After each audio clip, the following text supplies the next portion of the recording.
the day Martin let his new secretary sit in the passenger seat beside him, a flood of bullet comments suddenly appeared before my eyes. Finally, the female lead is here. When is this vicious side character getting written off? She's so annoying.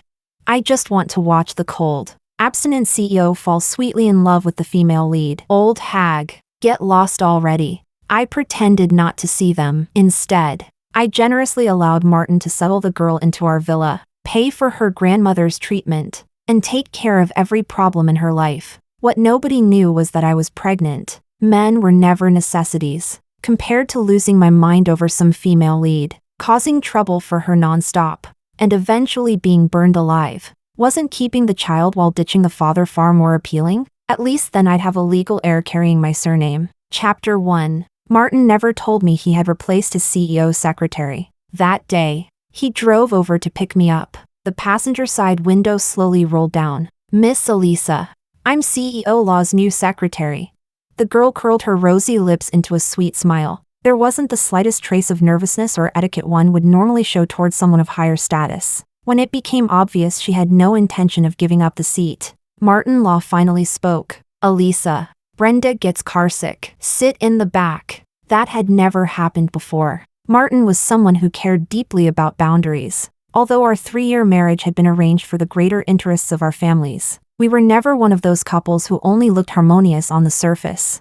Every night, Martin held me as he slept, carefully counting how much money had been added to my personal fortune that day. He had once patted his chest and promised me that he would never embarrass me in any situation. But for Brenda, he broke that rule for the very first time. Chapter 2. I was not some gentle-tempered rich heiress. The moment dissatisfaction first appeared, rules should have been established immediately. But before I could even turn cold, another wall of bullet comments appeared before my eyes. Here comes the drama. The vicious side character is about to scream at the female lead until she cries and shamefully crawls into the back seat. It's just a passenger seat. Can't she give it up to someone with motion sickness?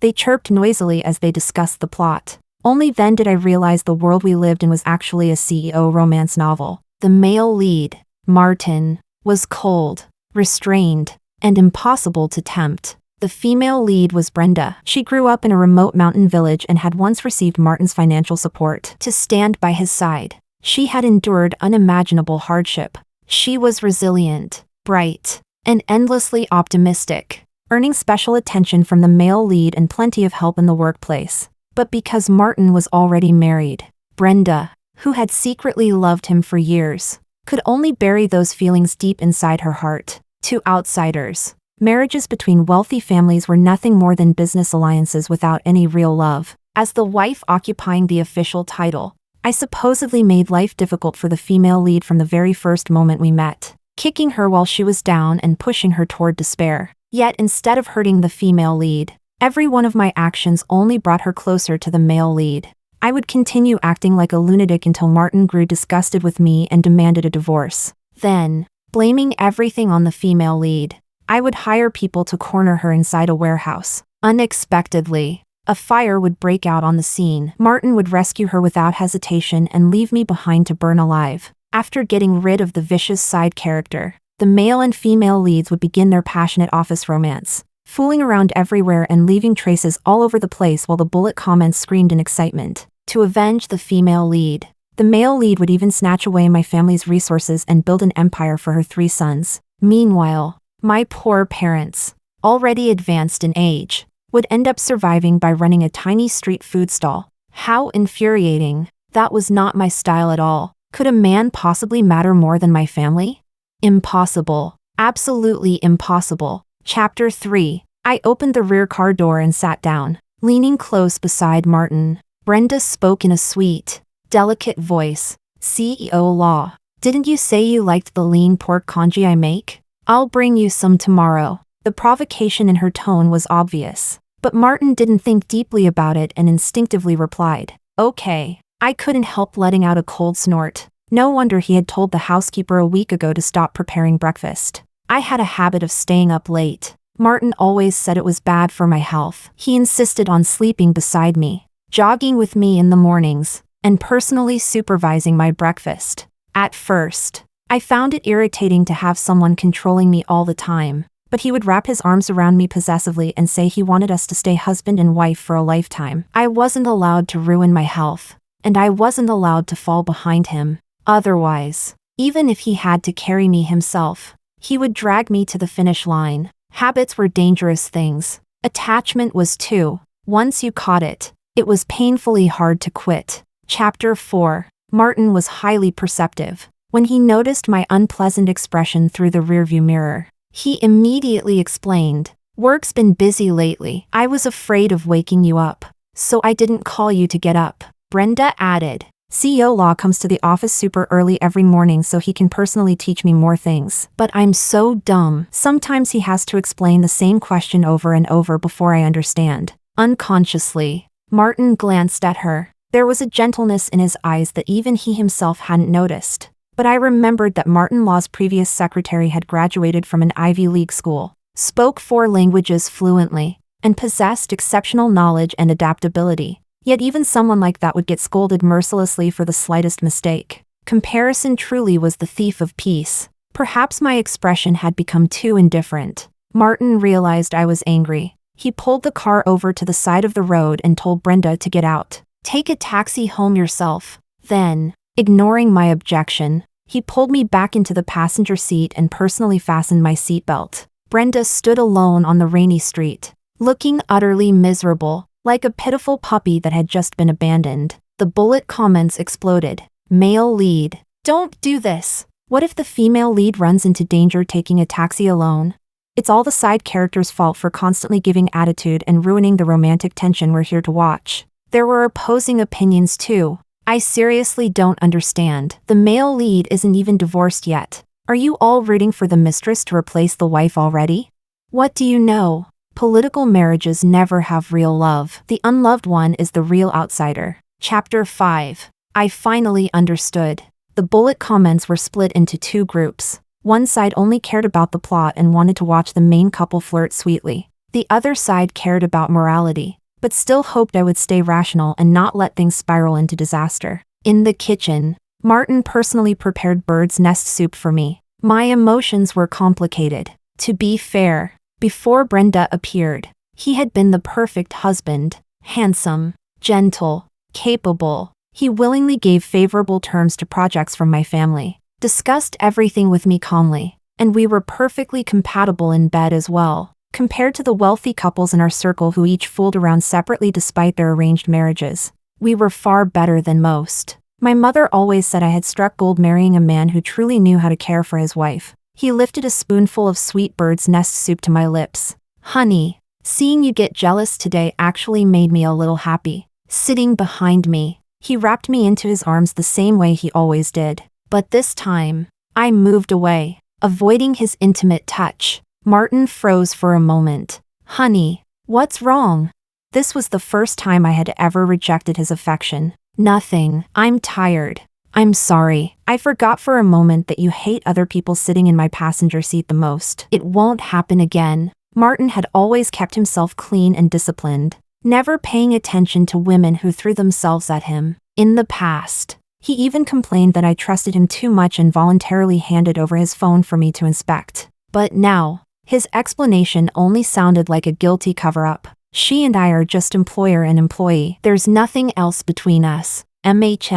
A sharp ache spread through my chest. As unwilling as I was to admit it, I had fallen in love with Martin. But according to the bullet comments, I was not his true love. Every single one of them was waiting eagerly to see me lose my mind. Why should I?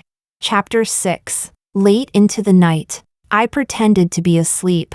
Then I heard Martin lowering his voice as he answered a phone call. Brenda's voice came through, trembling with tears. "CEO Law, I still haven't made it home. There are bad guys following me on the street." I was speechless. Brenda rented a tiny apartment in North City. Walking there from here would take over 20 kilometers. Why couldn't she just take a taxi? I didn't know what she said afterward, but Martin's voice suddenly turned tense. "Don't be scared. I'm coming to get you right now." He grabbed his coat and rushed toward the garage. I didn't get up. According to the bullet comments, in the original plot, I became furious at being woken up in the middle of the night and stopped the male lead from leaving. As a result, The female lead would be dragged away by a group of drunken thugs. It would nearly end in tragedy. Martin would drown in guilt and place all the blame on me. Then he would buy the rose-shaped brooch I had wanted at an outrageously high auction price and give it to Brenda as compensation. The stress and anger would even cause me to lose the baby in my stomach. Chapter 7. After finally getting a full night's sleep, I decided to go to the hospital. After a series of examinations, the doctor smiled and said, "Congratulations, Mrs. Law, you're pregnant. Would you like us to notify CEO Law?" For a moment, I forgot. Out of habit, I had come to a hospital owned by the Law family. "There's no need. Please make sure to keep it confidential for me." The doctor assumed I wanted to surprise Martin and agreed with a smile. I felt a little lost. Martin had been looking forward to having a child for a long time, but my unhealthy schedule and weak body had made pregnancy difficult before. He had personally supervised my health and diet for more than 2 years before finally feeling comfortable enough for us to stop using protection. Still in a daze, I unexpectedly ran into Martin and Brenda. They appeared together inside a hospital room, where Brenda's grandmother lay resting in bed. The bullet comments appeared again. "Grandma's always been so good to the female lead." Male lead. "Since you already paid the medical bills, make sure you invite the world-class specialists too." Don't worry, the male lead was raised by his own grandmother, so he naturally cares about the people she cares about. Chapter 8. Brenda's grandmother slowly opened her eyes and placed her granddaughter's hand into Martin's. "You're Brenda's boyfriend, aren't you? My granddaughter likes you so much. She even keeps your photo beside her bed." "Grandma." Brenda's face immediately flushed with embarrassment. Martin looked like he wanted to explain, but when he saw the pleading expression in Brenda's eyes, he pressed his lips together and said nothing at all. The bullet comments erupted like it was a holiday celebration. "We're getting romance crumbs." Male lead. "You finally noticed the female lead's feelings. The way they're avoiding eye contact is so obvious. Even Grandma's blurry eyesight could tell. Are you people insane? The male lead is literally married.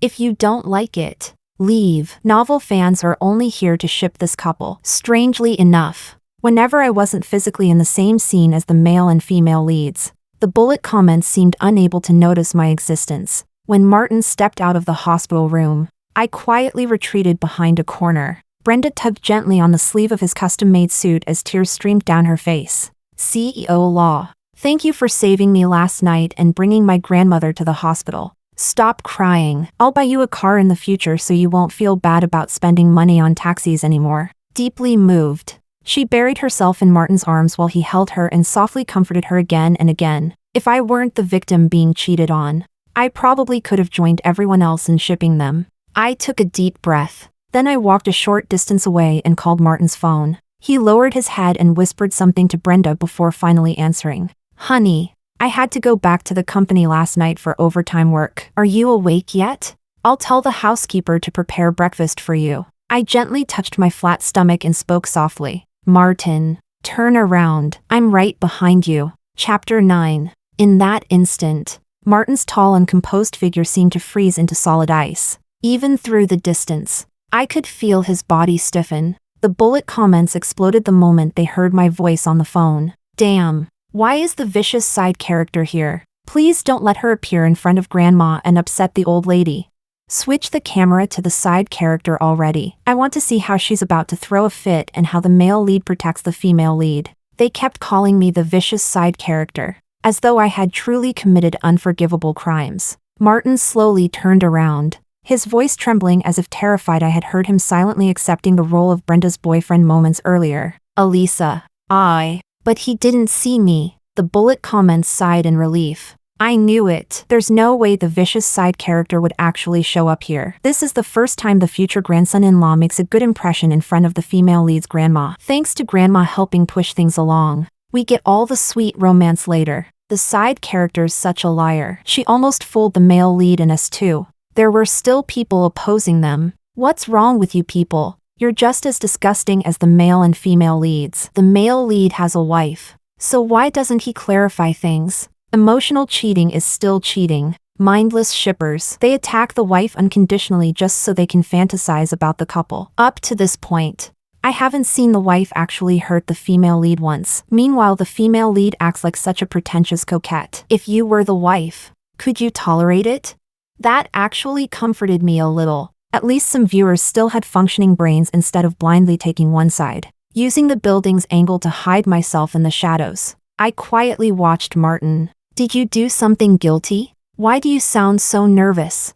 The fist he had tightly clenched slowly loosened. Of course not. I was just afraid you'd worry if you woke up and didn't see me at home. I deliberately teased him. Gone so early in the morning. Don't tell me you rushed off to the office just to eat the lean pork congee your little secretary made for you? Elisa, don't misunderstand. I made plans to play golf with Taylor. You're not allowed to lie to me. Otherwise, I'll call Taylor myself to confirm. I'm not lying. If you don't believe me, call him later. All right already. Since when have I ever doubted you? Hurry and go do your work. Remember to eat breakfast. If you starve yourself, I'll feel heartbroken. Men's mouths were truly built for lies. That saying had never felt more accurate than it did in this moment. After hanging up, I watched Martin immediately dial another number. Taylor was his best friend. Covering for him would be effortless. But once someone told the first lie, they would need countless more lies to cover it up afterward. Chapter 10. I stayed home the entire day, thinking about whether I should keep the baby. My gaze landed on the wedding photo hanging in the living room, and memories came rushing back. 3.5 years ago, Martin and I met for the very first time. He was young and exceptionally accomplished, having taken over the company right after graduation and becoming the unquestioned man in charge. My family was extremely well off. My parents had never once considered using my marriage as a tool for profit or binding our family to another through sacrifice. Before I met him, my mother had said very clearly, "My daughter, if you like him, spend more time together. If you don't, there'll always be a better one next. Our family is wealthy enough already. We don't need our daughter sacrificing her happiness for a political marriage." Unexpectedly, Martin and I clicked immediately. We both had overseas study backgrounds, shared the same aesthetics and interests, and when discussing classic films we'd watched, we could seamlessly switch between German and English. I admired his elegance and capability. He liked my lively personality and broad knowledge. On the surface, I looked like some pampered rich girl wasting away at home every day. But Martin knew that when it came to investments, my instincts were razor sharp. His family had originally worked in traditional industries. Under my suggestions, they caught the wave of capital investment and the internet boom, dragging their aging family business to entirely new heights. Martin always praised me. My Elisa usually lounges around like a lazy cat. But the moment she spots an opportunity, that little brain of hers works faster than anyone else's. Of course, his tolerance and pampering toward me weren't solely because of my value. Adult relationships were always built partly on weighing pros and cons. But the extra tenderness and affection beyond that were the true icing on the cake. He enjoyed spoiling me, and I accepted his love. But life never went according to plan. In the end, we were merely characters written by an author. The thought that I would supposedly use my intelligence and investment skills just to tear apart a destined couple, only to ruin my own life in the process. It made me curl my lips into a mocking smile. A smart investor would never throw away all their capital just because of sunk costs. I gently touched my flat stomach, my thoughts finally becoming clear. 3 years in exchange for an heir with excellent genes. That actually sounded like a rather worthwhile investment. Chapter 11. By the time Martin returned that night, I was already lying in bed. "Honey, going to bed this early? My head feels a little dizzy. Do you have a fever?" Nervously, he pressed his hand against my forehead. Only after confirming my temperature was normal did he relax. "You must have kicked off your blanket again because I wasn't home last night." Martin leaned over, intending to pull me into his arms like he always did. But as I breathed in, I caught the lingering scent of hospital disinfectant on him. Clearly, he had spent the entire day running around for Brenda's grandmother. The smell made me nauseous. I shoved him away forcefully, his face filled with shock. "Honey, what's wrong? Where did you go? You smell awful." "Sorry." Taylor twisted his ankle while playing golf today, so I took him to the hospital. "I'll visit him tomorrow." "Don't go. Hospitals are full of germs. Your health is weak, and getting sick would be bad." "It's okay. My dad brought back some ointment from overseas last time. It works especially well. I'll bring it for you." I didn't continue pressing him. Martin handled things flawlessly. As long as I never showed up personally, Taylor would probably have no choice but to fake a hospital admission too. Once a lie started rolling, it became a snowball. And someday, that snowball would inevitably become the final weight that collapsed the entire house. Chapter 12. The next morning, Martin accompanied me through breakfast before leaving. "Honey, I'm bringing your ointment with me. Taylor's definitely going to be touched to death. Go ahead." The moment the door closed, the smile disappeared from my face. Looks like he'd be spending another entire day at the hospital. Then my mother called. "Sweetheart, is Martin's friend's grandmother seriously ill?" He personally called me and asked if I could invite Dr. Wilson from overseas to perform the surgery. Dr. Wilson was my mother's friend and one of the world's leading medical specialists. For Brenda's grandmother, Martin was even willing to use my family's resources. The image of that old woman placing Brenda's hand together with Martin's while smiling warmly and telling them to live happily together flashed through my mind again. My blood surged instantly with anger. According to the bullet comments, I was supposedly narrow-minded and petty. They said I intentionally stopped Martin from bringing in the best doctor just to make things difficult for the female lead, nearly causing Brenda's grandmother's death. I replied calmly, "Mom, let Dr. Wilson decide for himself. If he has time, then he can come. If not, don't force him. Won't that delay Martin's plans? I can charter a private flight to bring him over." That was what parents were like. Just so their daughter could have an easier life in her husband's family, they would exhaust every effort to fulfill their son-in-law's wishes, thinking about how, later in the plot, Martin would completely forget all the kindness my parents had shown him and destroy my family for the sake of the female lead. I suddenly couldn't hold back my tears anymore. "Silly girl, why are you crying? Mom, are you home? I want to come back for a visit." Rome wasn't built in a day, and a towering skyscraper could never collapse overnight either. My family's foundation was deep and solid. How could Martin possibly uproot us so easily? Something inside must have broken first. Chapter 13. I placed the pregnancy report in front of my mother. She was overjoyed. "My daughter is going to become a mother too. Does Martin know yet?" "Mom, there's something serious I need to tell you." I roughly explained the emotional entanglement between Martin and Brenda. Using the excuse of a dream, I told her about our family's future ending. My mother didn't think my dream sounded absurd at all. Instead, she became furious. Martin actually pretended to be that little White Lotus's boyfriend for an outsider, and he still had the nerve to ask me to use my connections to find him a doctor?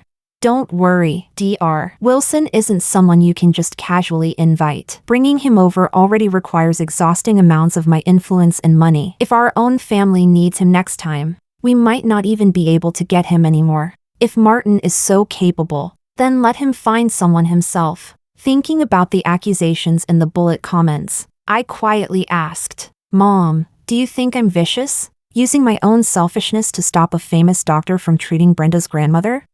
Humph. If I weren't investing tens of millions every year into Dr. Wilson's medical laboratory, do you think he'd abandon important work and fly halfway across the world for this?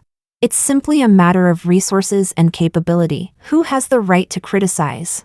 That was true. If Martin weren't paying for it, Brenda's grandmother wouldn't even be able to afford the medical fees. In the law of the jungle, where isn't it survival of the fittest? Only the strong have the right to enjoy the best resources. That was the cruel reality. I leaned against my mother's arms and asked softly, "If I decide to give birth to this child alone, can you and Dad accept it?" "Why wouldn't we?" "Back then, I already told your father that if he ever dared to entertain crooked thoughts, I'd immediately keep the child and ditch the man. After all these years, there hasn't even been a single female fly buzzing around him. How wonderful. No matter what happened, my parents would always be my strongest support." Chapter 14. When I returned home, I ran into Brenda helping Martin back inside. "Miss Elisa, could you please open the door? CEO Law drank a little too much. I need to help him back to bed." Martin's footsteps were unsteady. His tie loosened carelessly. Wine stains splattered across his sleeves. He had clearly drunk a lot. Back when his previous secretary worked for him, when had he ever looked this miserable after being pressured into drinking at business dinners? Why is Martin this drunk? Was the client difficult to deal with?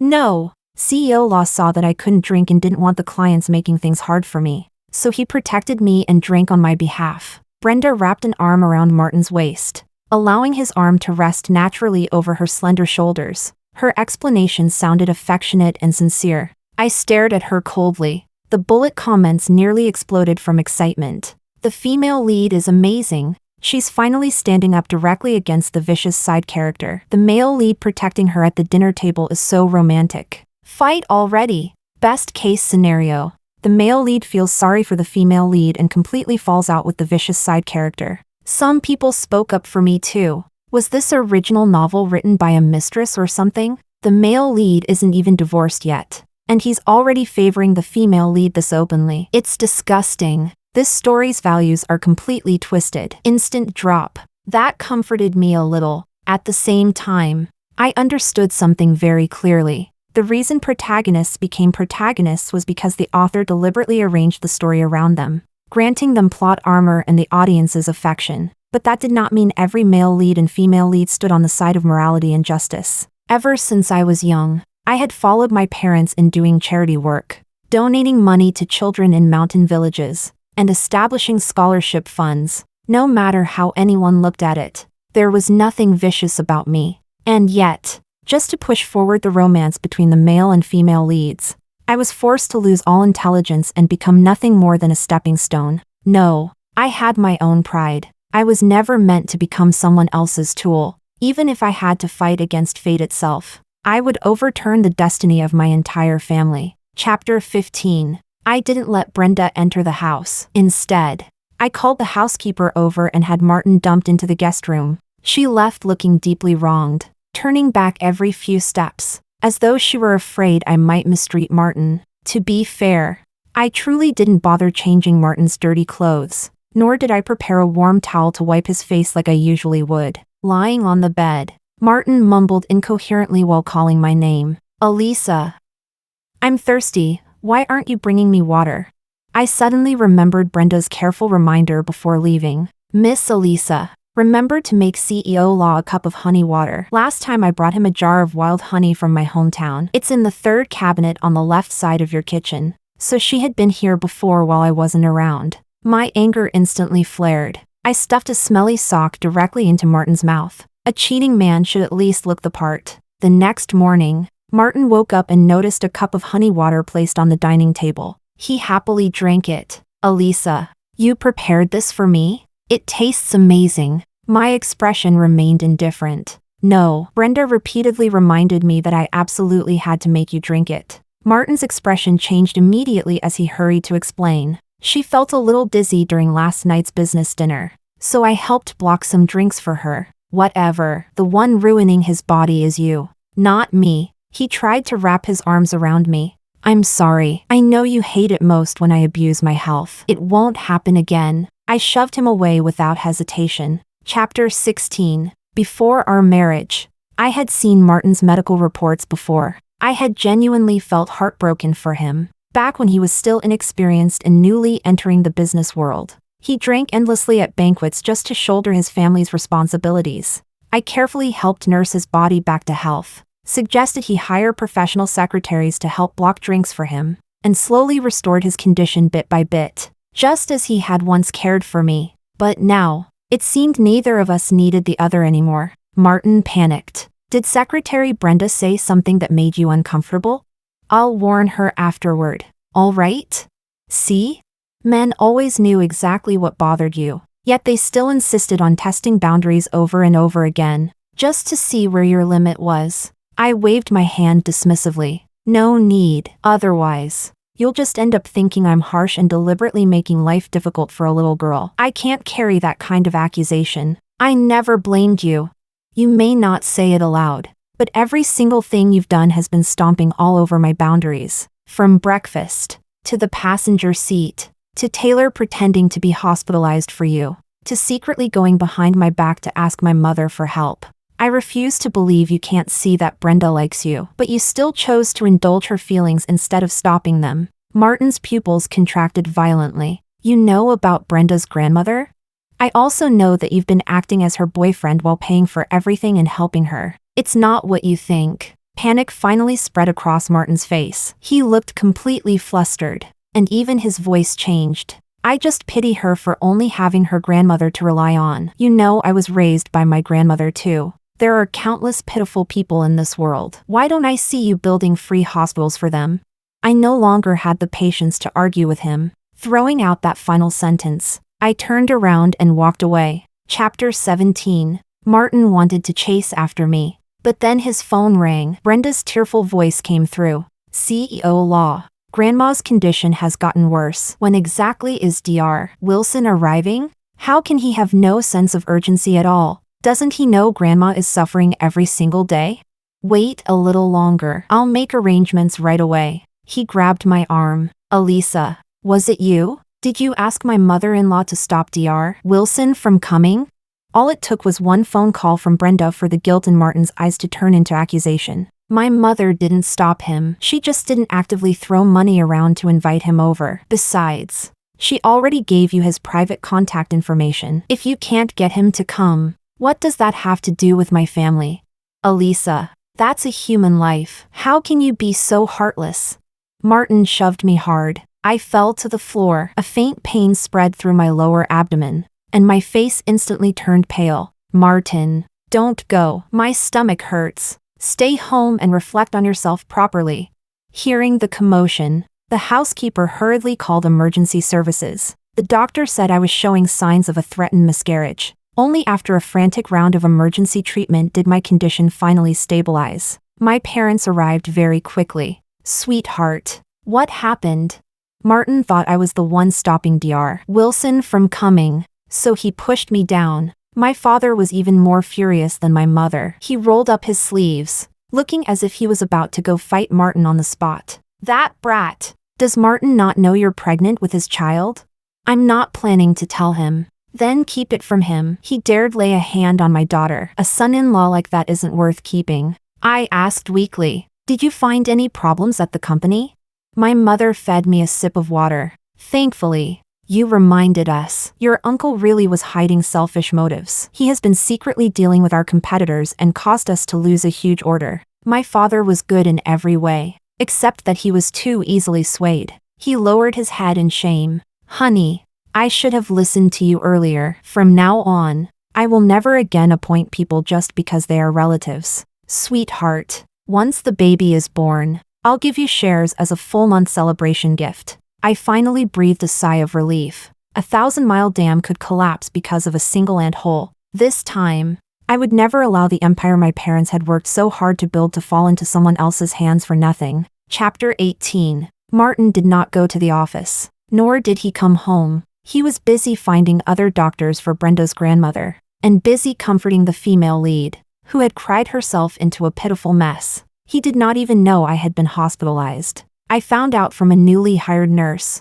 There's an old lady in the oncology department who's so lucky. Her future grandson-in-law brought Dr. Harlan over by private jet, and the surgery went very smoothly. It must be wonderful to be his girlfriend. She gets 5-star hotel takeout every day and stays in a VIP ward. I heard he even cleared out the entire floor so the old lady could recover in peace. Actually, I had already guessed from the bullet comments that the old lady was an important character used to push the relationship between the male and female leads forward. Whether Dr. Wilson came or not, nothing would really happen to her. On the day I was discharged, I ran into Brenda. When she saw me, a provocative smile appeared on her face. Miss Elisa, I'm so sorry. Martin has been staying at the hospital with Grandma and me recently, so he hasn't had time to go home and see you. I had already sent someone to Brenda's school to investigate her background. She claimed she came from a poor family. Her father had died young, and she had depended on her grandmother ever since. Their life had been difficult.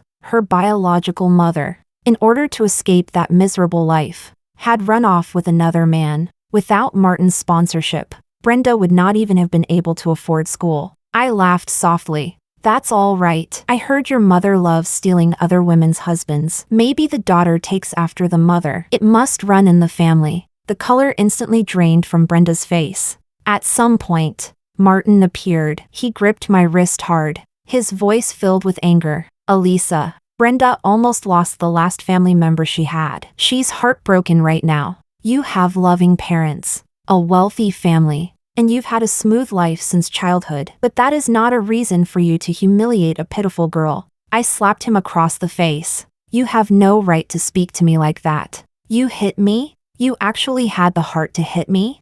Martin seemed unable to believe it. After neglecting me for so many days, what he received was not my longing or guilt, but a slap. I took a step back and threw a stack of photos at him. There were photos of Martin accompanying Brenda as they comforted her grandmother together in the hospital room. There were photos of Martin personally receiving Dr. Harlan from the helicopter and bringing him to the grandmother and granddaughter. There was also a photo of Martin lying in the VIP ward while Brenda gently kissed his forehead. He picked them up. He panicked. He hurried to explain. I did not want to listen. I simply left him with one sentence. Martin, let's get divorced. A flash of wild joy crossed Brenda's eyes. The bullet comments erupted as if it were New Year's. What's going on? The vicious side character is actually willing to let go?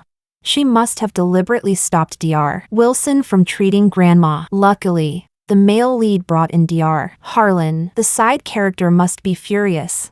Some people could no longer stand it. Are you people seriously letting looks override your morals? The male lead is getting involved with the female lead while still married. And you're actually cheering?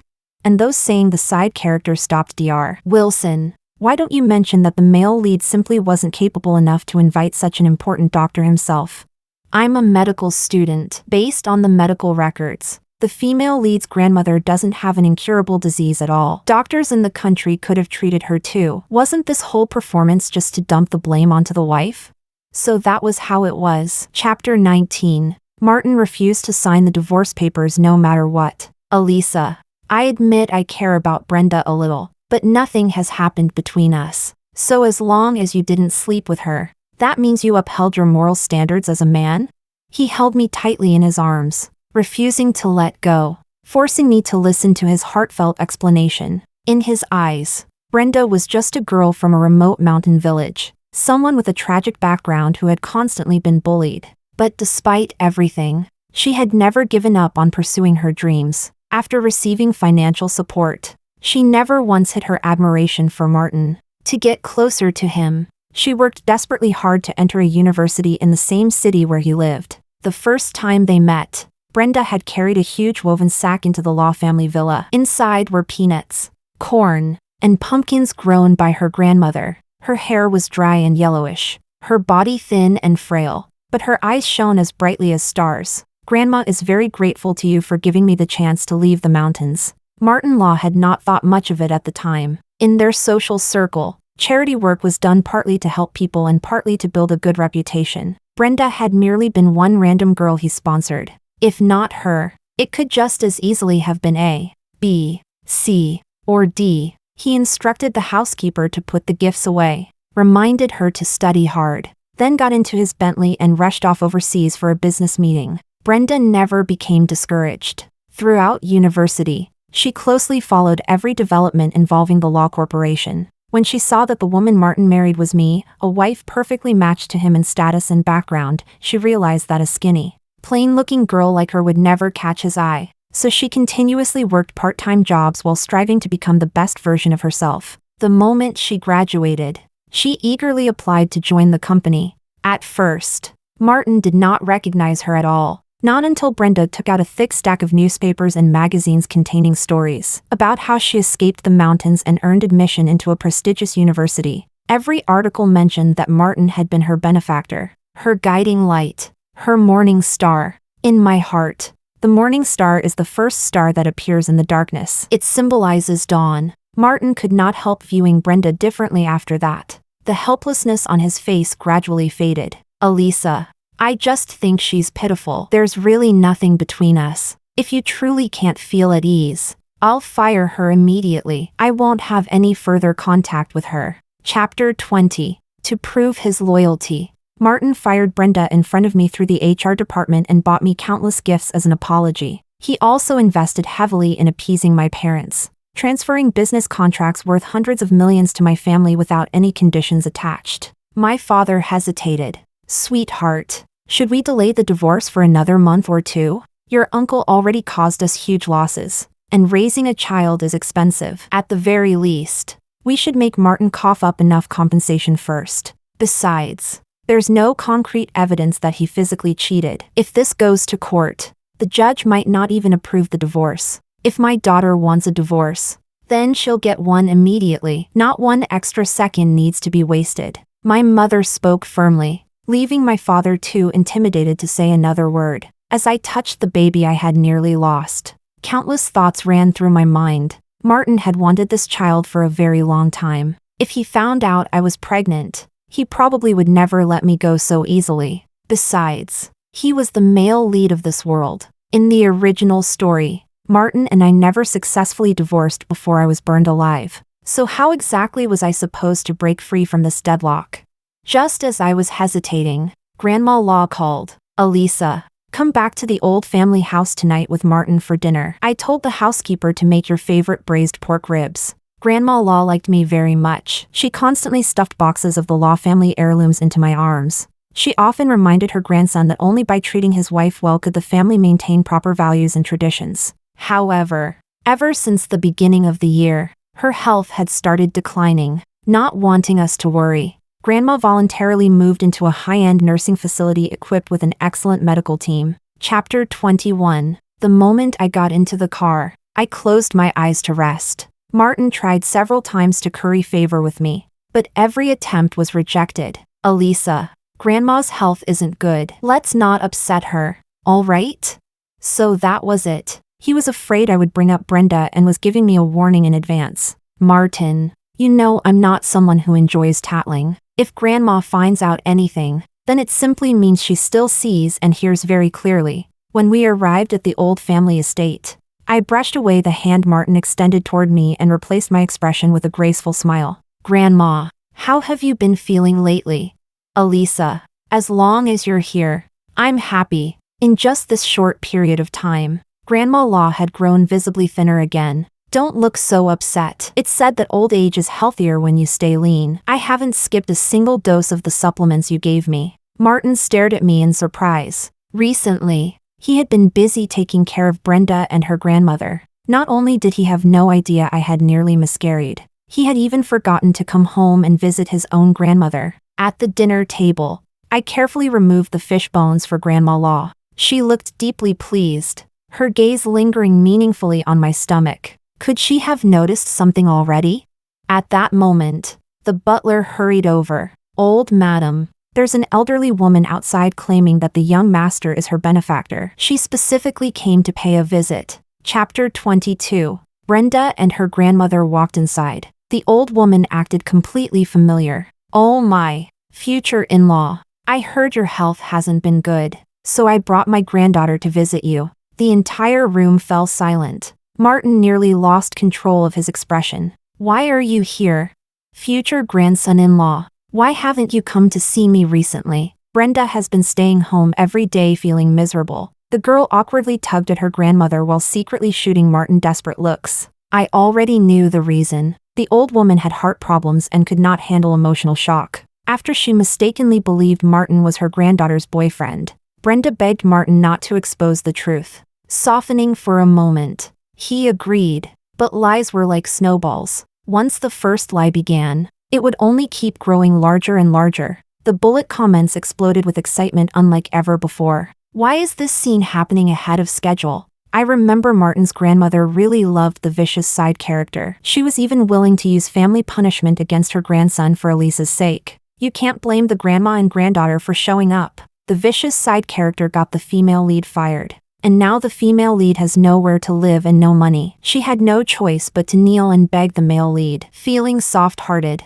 he arranged for her to stay in a villa in the suburbs. Brenda's grandmother thought the marriage was practically confirmed, so of course she rushed over to visit the future in-laws. There were still opposing voices. "I seriously can't watch this anymore." Male lead, please stop using kindness as an excuse to carry on an emotional affair behind your wife's back. Forget the vicious side character. If my husband secretly kept another woman in a villa behind my back, I'd stab him first and ask questions later. Grandma Law had lost her husband early in life and fought her way through the business world alone for decades. She saw through the grandmother and granddaughter's tricks immediately. "Martin, if you have no intention of using your brain, you might as well donate it to someone who needs one." Your wedding with Elisa was known throughout the entire city. I refuse to believe these two knew absolutely nothing about it. The bullet comments suddenly seemed to wake up. That's true. When Brenda's grandmother got sick, she stayed at a hospital owned by the Law family. There's no way nobody told her CEO Law was already married when she kept calling him future grandson-in-law. Exactly. Didn't Dr. Harlan already cure her? Using her weak heart as an excuse is just enabling this inappropriate relationship to keep escalating. Chapter 23. Martin Law desperately signaled at me with his eyes, hoping I would help explain things to his grandmother before she became too enraged. I remained completely unmoved. What a joke. Grandma Law had held the entire family together through 3 rises and 3 falls of the Law family empire. Only Martin would actually believe Brenda's nonsense about an elderly woman being unable to handle emotional shock and keep backing down step by step. Brenda looked utterly miserable. It's my fault. I couldn't stop Grandma. She found out I was fired from the company and assumed CEO Law had done something unfair to me. She was so worried that she insisted on coming here. Brenda's grandmother clutched her chest tightly before slowly collapsing onto the floor. Brenda panicked instantly. CEO Law. Grandma's heart condition is acting up again.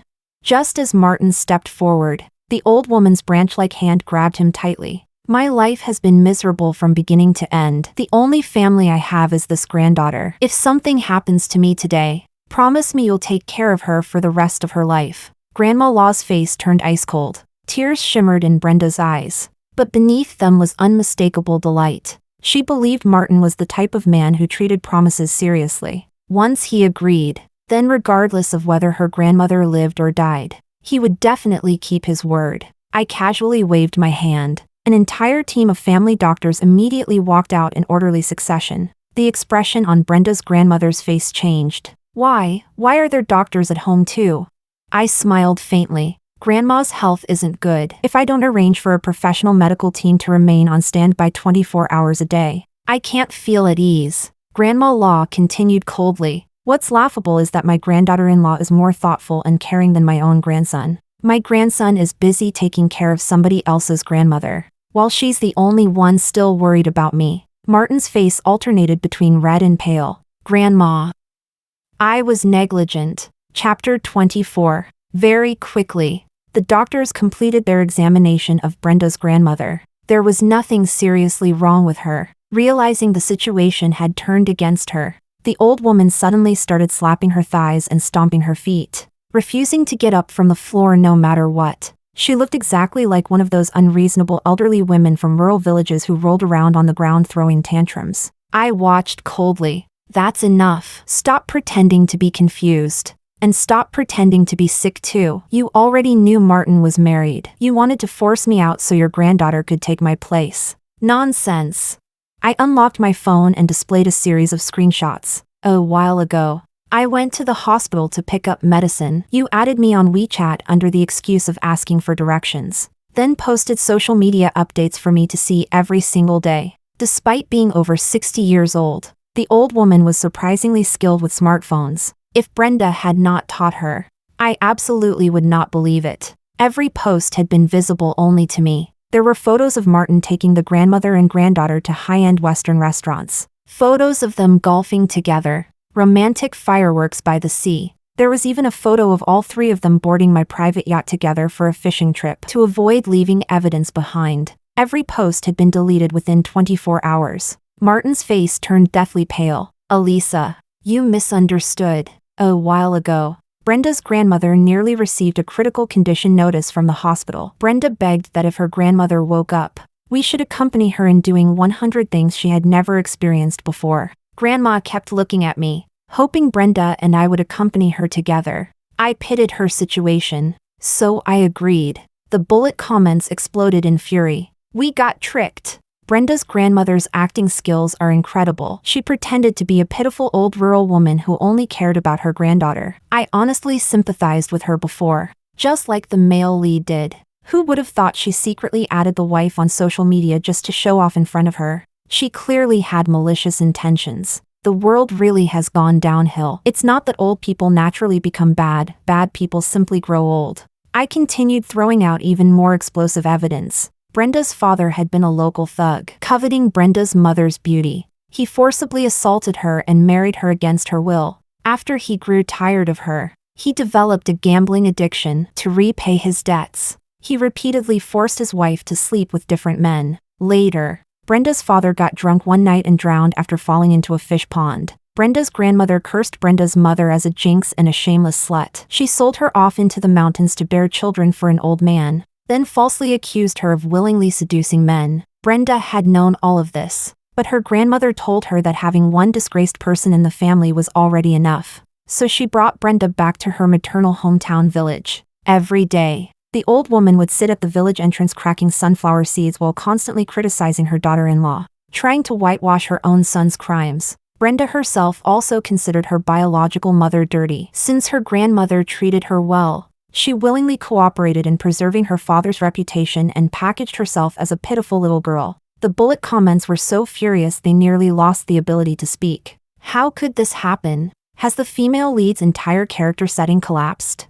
I don't think it collapsed at all. A female lead with strong morals would never knowingly get close to a married man without understanding boundaries. Chapter 25. Brenda cried as tears streamed down her face. Miss Elisa, I know you hate me, but that doesn't mean you should throw dirt on my name. You still refuse to call me Mrs. Law. Deep down, you've wanted to replace me for a long time already.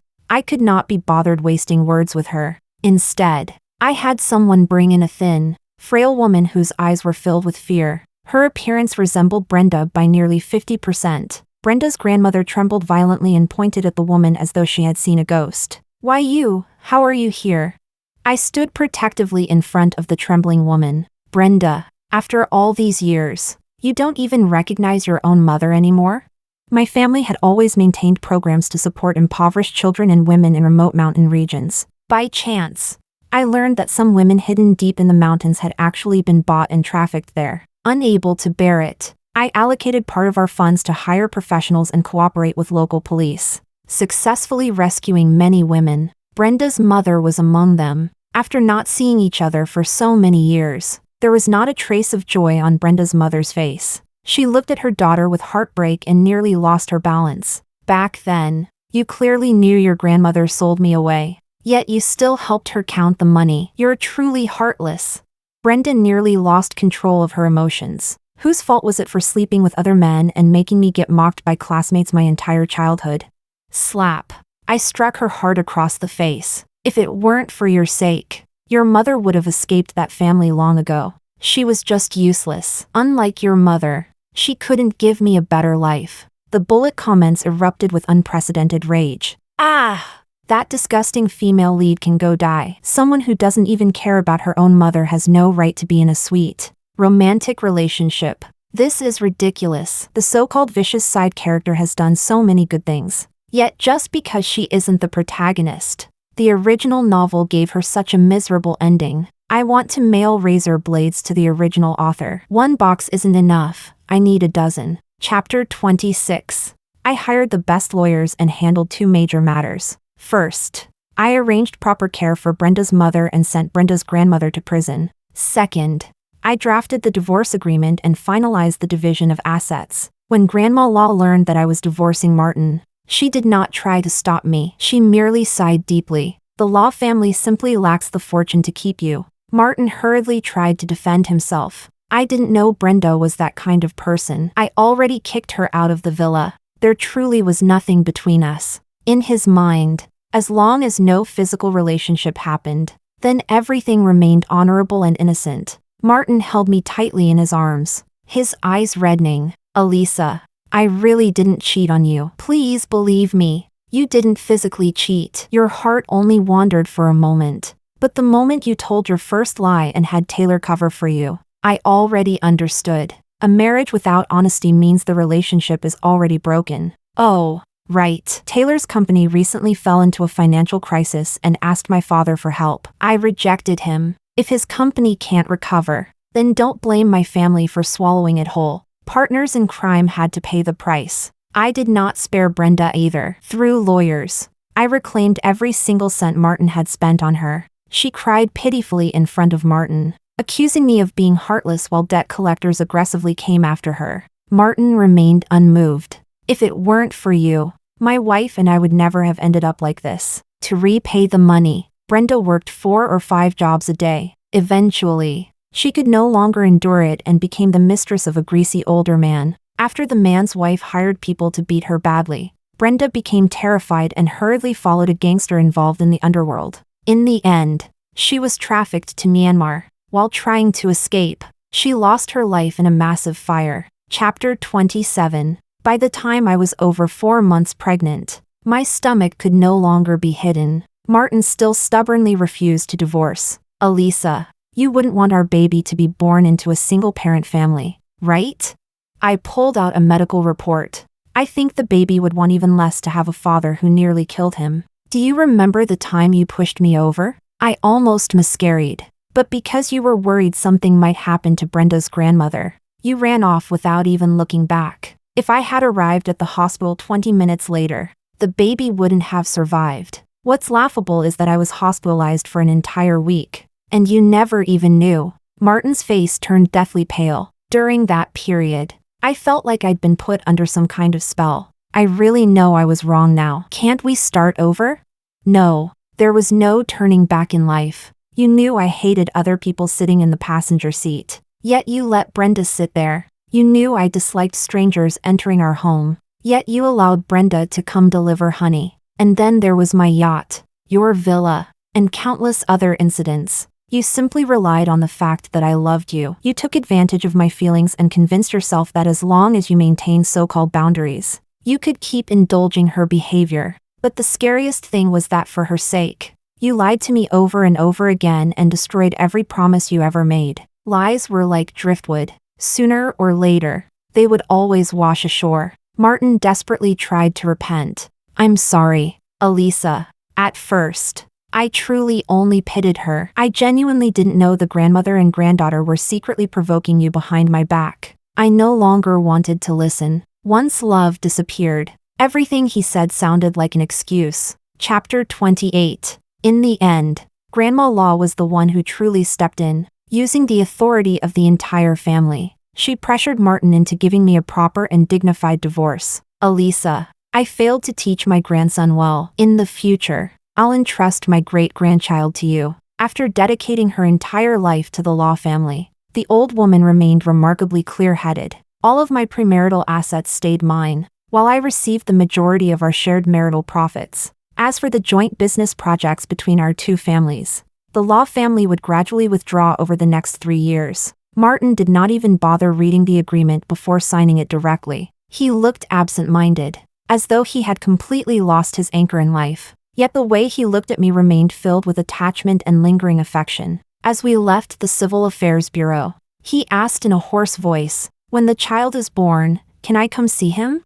"There's no need. Don't come." Chapter 29. In the end, Martin broke his promise. 1 month before my due date, he hired a top-tier medical team to remain on standby at all times. But I had been cared for extremely well at my parents' home and never needed his help at all. My mother held the soft little bundle in her arms. Our precious grandson Isaac really looks like someone from our family. Martin stood outside the room, greedily staring at everything. He regretted it now. If he had not lost himself during the marriage, we should have been a happy family of 3. Grandma Law passed away 2 months before Isaac was born. In her will, she stated that regardless of whether the child was a boy or girl, half of her personal fortune would belong to the baby. Isaac grew quickly. He inherited my appearance, but his personality resembled Grandma Law's even more: steady, calm, and reserved. He was extremely intelligent. By kindergarten age, he already knew who Martin was.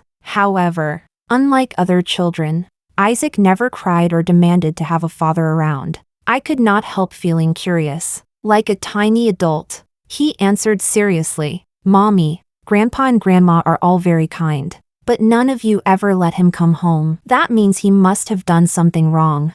How about I find you a new daddy? As long as Mommy is happy, anything is okay with me." When Isaac turned 7, I remarried. My new husband was a wealthy bachelor from a perfectly matched background. He had returned from overseas, always kept his word, and hated messy romantic entanglements more than anything. He treated both Isaac and my parents extremely well too. On the day of the wedding, Martin did not come. I heard he had become heavily dependent on alcohol and was currently undergoing treatment for mid-stage stomach cancer. I received a gift. When I opened it, I froze. Inside was an expensive and exquisitely crafted rose brooch. Wasn't this the exact gift Martin gave Brenda in the original storyline, the one that made me so furious I miscarried? It was worth $8 million. Selling it and donating the money to help others sounded much more meaningful. I could not help sighing a little. The bullet comments had long since disappeared, perhaps because I valued my life too much to keep obsessing over a man. The entire storyline had changed. At that moment, I deeply understood one thing. Even if fate hands you the worst possible script in the world, you still have to fight with everything you have and become the best actor in your own life. Only then could you truly rewrite destiny.